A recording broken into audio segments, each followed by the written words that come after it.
중국발 소식임. 간단히 요약하면 베트남 청년보라는 매체에서 코드명 VSF로 5세대 전투기 개발 계획을 보도.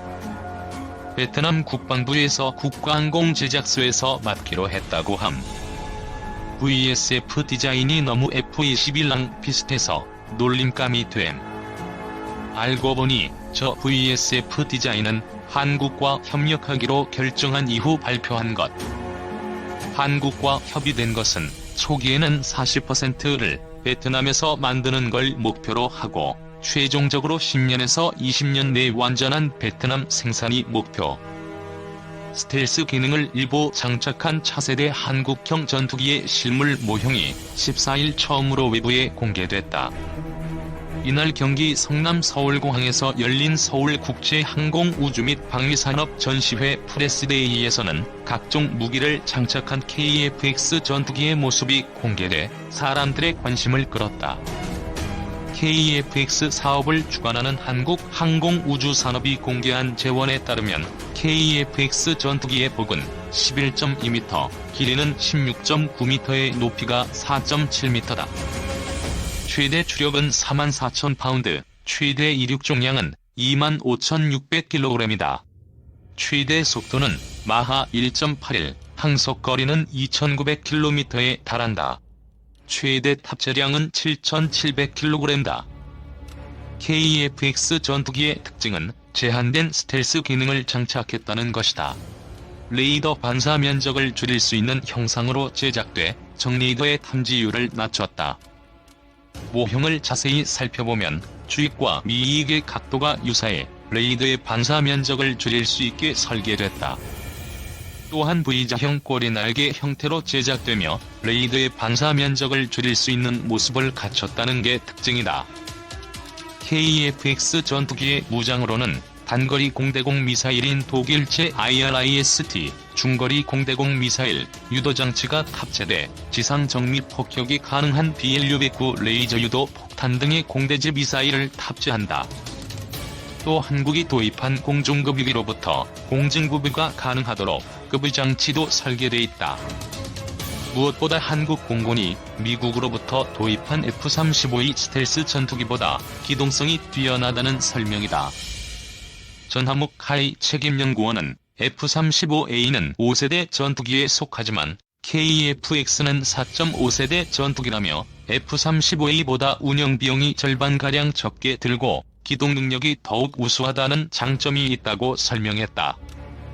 하지만 4세대 전투기의 과거 개념에서 여전히 벗어나지 못하고 있다는 분석도 있어 완전한 스텔스 형상을 갖추기 위해서는 지속적인 성능 개발이 필요하다는 주장이 제기된다.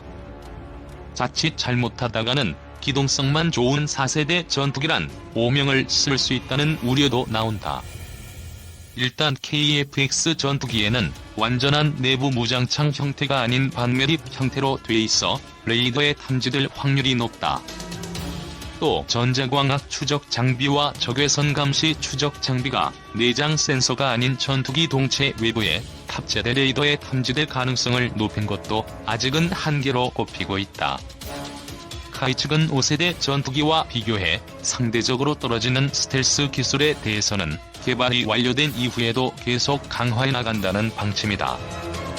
개발비만 총 8조 8,304억 원이 투입되는 KF-X 사업은 2016년 1월 개발이 시작돼 2018년 6월 기본 설계가 완료됐다. 현재 세부적인 하드웨어와 소프트웨어의 상세 설계가 마무리되고 부품 제작이 진행 중이다. 단자와 복자가 동시에 개발된다. CJ 1호기는 2021년 상반기에 출고된다. 이어 2022년 상반기 초도 비행시험을 시작해 2026년까지 개발을 완료한다는 게 군 당국의 계획이다.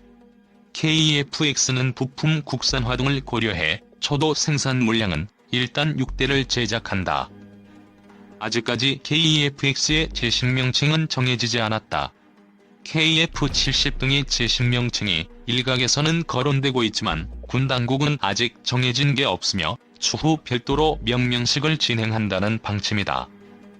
KF-X가 엔진 2개 형상으로 결정된 이유는 2014년 7월 KEFX 형상을 C103 형태로 결정하기 전인 2013년 한국항공우주산업은 KEFX-E를 제안했다. 한창 논쟁이 벌어졌던 단발이냐 쌍발이냐의 논란의 출발이었다. 단발이나 쌍발이나 고장률은 같은데도 공군이 조종사의 안전을 위해 쌍발 엔진을 원했다는 논리를 펴는 이들도 있다. 일반적으로 비행기를 설계할 때 엔진 숫자를 정해놓고 시작하는 경우가 있는데, 이는 특정 엔진을 사용하기로 결정한 후 그 엔진의 추력에 맞춰 설계하는 경우다. 과거에는 시중에서 구입 가능한 엔진의 종류가 많지 않아 그렇게 하곤 했다.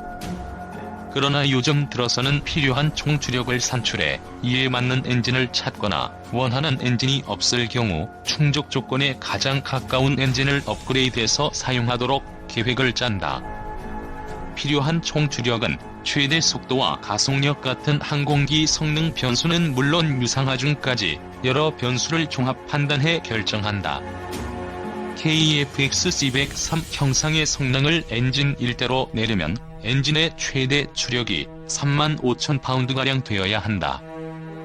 이런 높은 추력을 내는 군사용 엔진을 우리가 사올 수가 있다면 엔진 한 개를 사용하는 것이 기술적인 면이나 경제적인 면에서 훨씬 유리하다.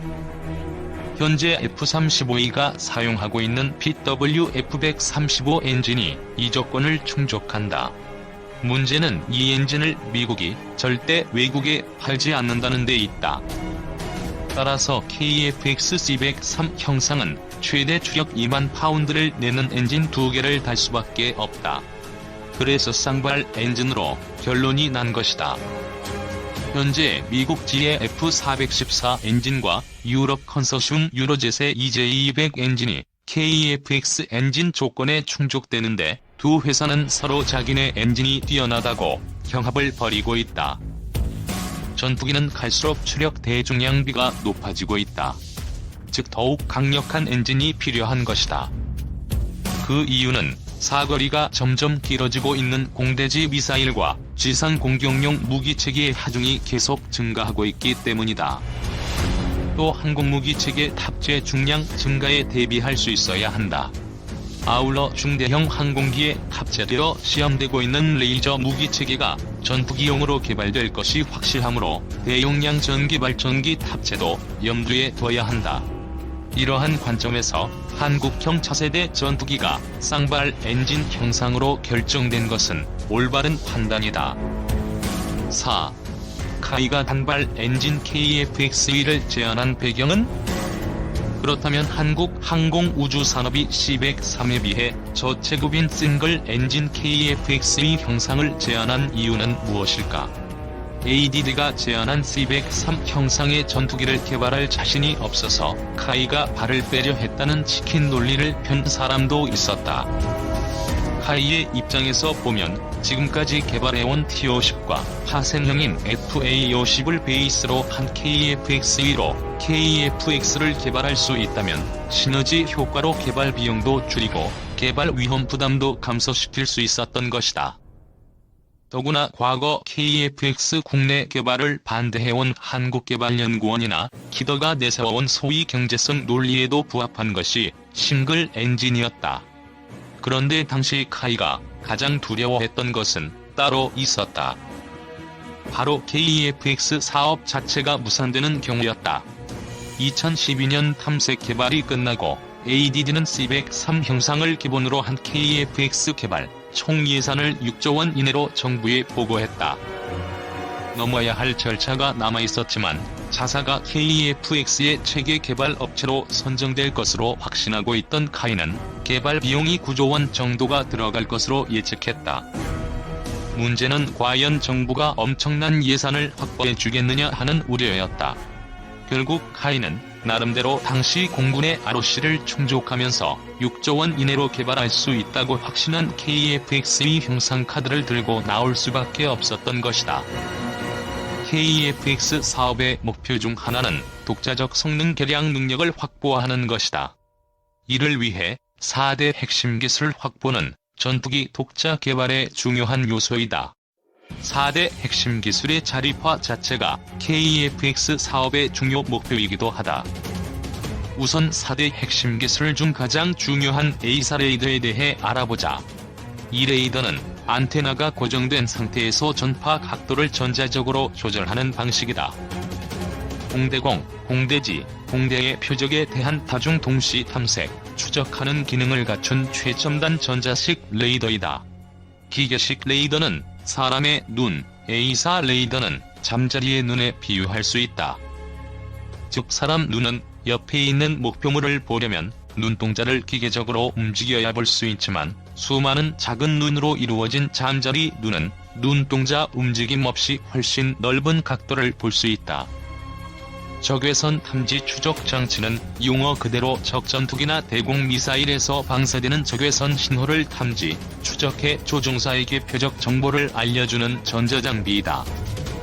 전자광학 추적 장치는 전자광학 및 적외선 센서를 이용해 주야 관계없이 표적을 탐지, 추적하며 레이저를 이용해 지상 표적을 족집게처럼 타격할 수 있도록 도와주는 장비다.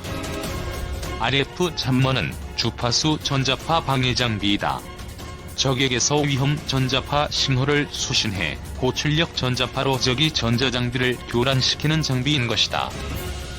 레이더 경보 수신기, 디스펜서와 함께 전자전의 핵심 장비이다. 4개 핵심 장비를 전투기의 임무 컴퓨터에 통합시켜 연동해야 하는데 바로 이 체계 통합이 고난도의 기술력과 경험을 필요로 하며 오랜 시일이 걸린다. 이 중 AESA, IRST, EOTGP 등 3개 센서는 권투 선수로 치면 상대방의 모든 동작과 공격을 감지하는 5개 감각기관이며 마지막 임무 컴퓨터와 무장체계는 상대방을 공격할 수 있는 뇌와 중추신경에 해당한다. 에서 보는 바와 같이 3개 센서가 획득한 정보는 임무 컴퓨터를 통해 조종석 앞 계기판에 붙어있는 다기능 시험기, 계기판 위에 전방 시현기, 조종사 헬멧 시현기에 표시된다. 조종사는 이를 토대로 공대공, 공대지 미사일을 발사하거나 폭탄을 투하하는 등의 조치를 취한다. 즉 센서류, 조종사, 무장체계 등이 권투 선수처럼 한 몸이 되어단 1초의 오차 없이 통합하는 체계 통합 기술에 대해 미국은 이 승인을 걸어놓았다.